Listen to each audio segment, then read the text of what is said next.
Hi friends, it's Peggy Noe from PrettyPaperCards.com, your independent Stampin' Up! Demonstrator. And today we're going to make a shaded forest card. It's a card that I'm not putting a sentiment on because I might want to put one on later depending on what I use it for, or I may just send it plain without a sentiment. Sometimes I like to do that and just write inside. So this card is made with our Perfectly Plaid photopolymer stamp set. And this is a very cool stamp set. It does a lot of things. It has a coordinating punch for the trees and a lot of great sentiments. Ho, ho, ho is a very cute one. But today I'm just using this one realistic photopolymer stamp. And we're going to create a forest, a little forest with that stamp. So let's get started. So for this project, when you're using a photopolymer stamp set, you know that you need your Stampin' Pierce mat. It's a mat that is sold through Stampin' Up. It's for piercing if you wanted to pierce something with a piercing tool, but it works fabulous as a foam pad backing when you're using photopolymer stamps. It makes your image come out much better. So we're going to use that today, and I've simply wrapped mine in some of the grid paper because I know I'm going to go over the lines and I want to be sure that I don't mark my pad. So here, I'm going to get my glasses on to get started. So here's our stamp, the very realistic one, and I'm going to use shaded spruce ink today. And the thing about this card, it uses the technique of stamping off. You may or may not know about stamping off, but what it means is that you ink your stamp once, stamp off to the side on some scrap paper or your grid paper, and then you stamp on your paper. And it gives this lighter look, and that's what gives the shading that we need to create our little forest here. So here's my piece of Whisper White cardstock. For this project, it's cut at 3 3/4 inch long and 2.5 inches wide. And it looks a lot bigger over here, doesn't it?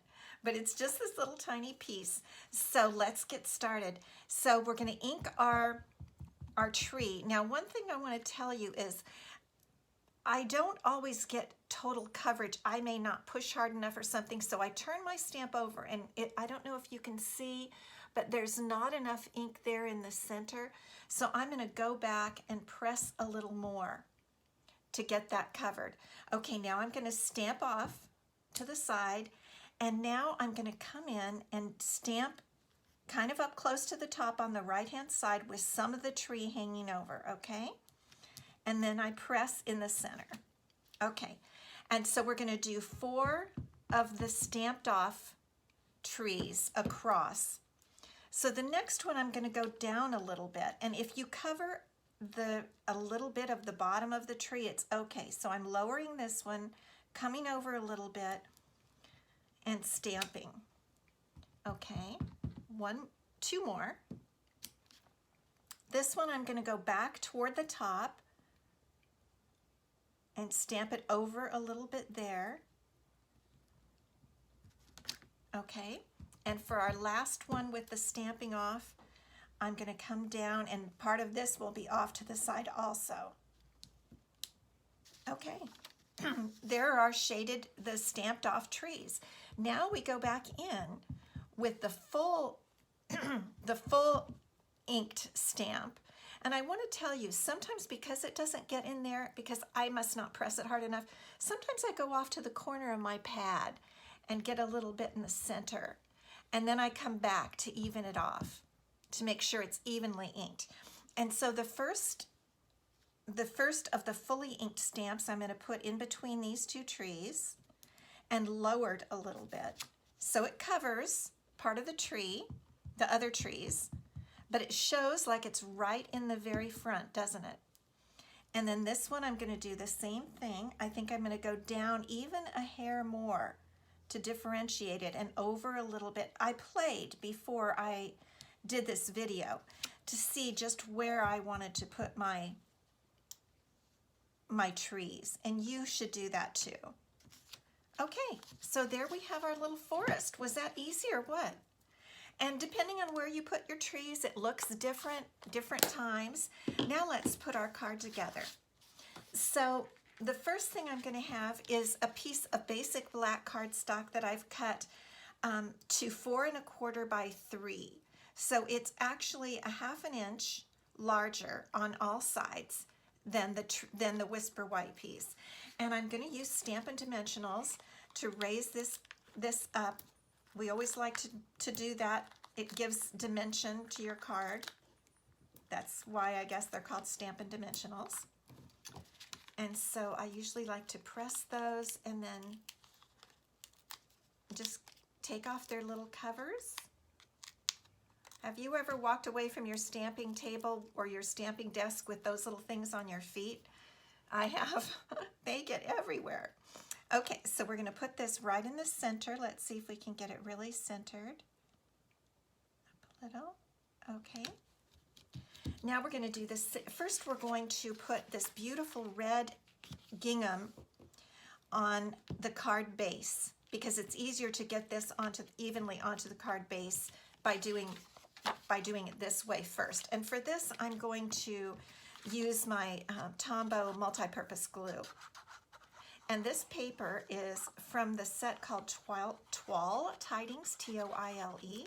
And you can see, you could do use green and have your trees inked in, I think this is garden green if you wanted to do that, but I like the contrast of the red.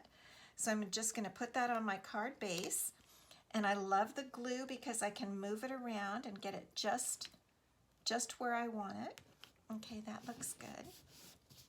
And now we're going to put our tree, our little forest on with more Stampin' Dimensionals to raise that up. This is a quick and easy card, and I think it's in a way dramatic because of the forest, because of the way the trees are stamped.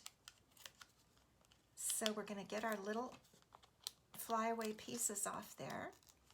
And then this is our focal point. We're going to put it right in the center, and it's a little easier to line up because you've got the gingham, so you can kind of see how to line it up. And now we're going to come in with our bling, our little bit of bling. These are the red rhinestone basic jewels. And you should always put everything in odd numbers.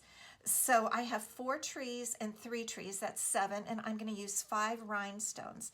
And you can just put those any place that looks good to you.